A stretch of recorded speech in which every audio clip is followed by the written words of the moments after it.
gittin sen elimden, keşfin gölleyin canım. Yalnız koydun sen meni, nereden gölleyin canım. Bugün gittin sen elimden, keşfin gölleyin canım. Yalnız koydun sen meni, nereden gölleyin canım. Yalnız koydun sen meni, nereden gölleyin canım. Şeyle var kıyın, yatta kalman yanıdan. Şeyle var kıyın, seni unutma. Şeyle var kıyın, yatta kalman yanıdan. Şeyle var kıyın, yarın unutma. Şeyle var kıyın, yatta kalmaz yanıdan. Şeyle var kıyın, seni unutma. Şeyle var kıyın, yatta kalmaz yanıdan. Şeyle var kıyın, yarın unutma.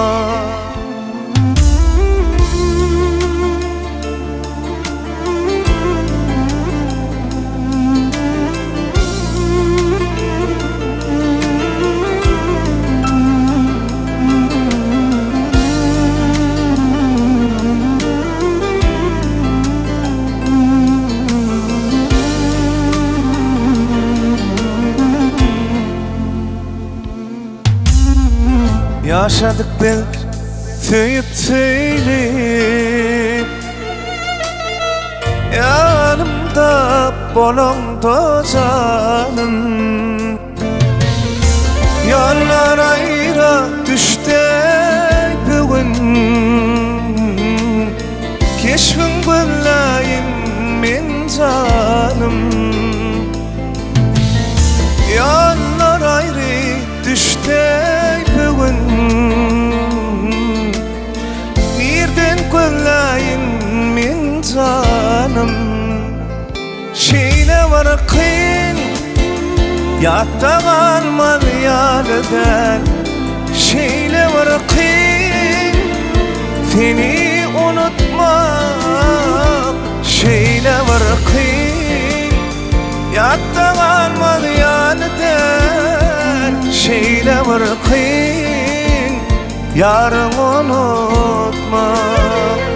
Şeyle var kıyın, yatta kalmaz yanıdan. Şeyle var kıyın, seni unutma. Şeyle var kıyın, yatta kalmaz yanıdan. Şeyle var kıyın, yarın unutma.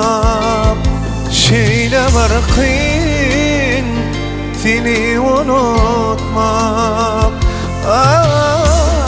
Şeyle var kıyın, yarın unutma.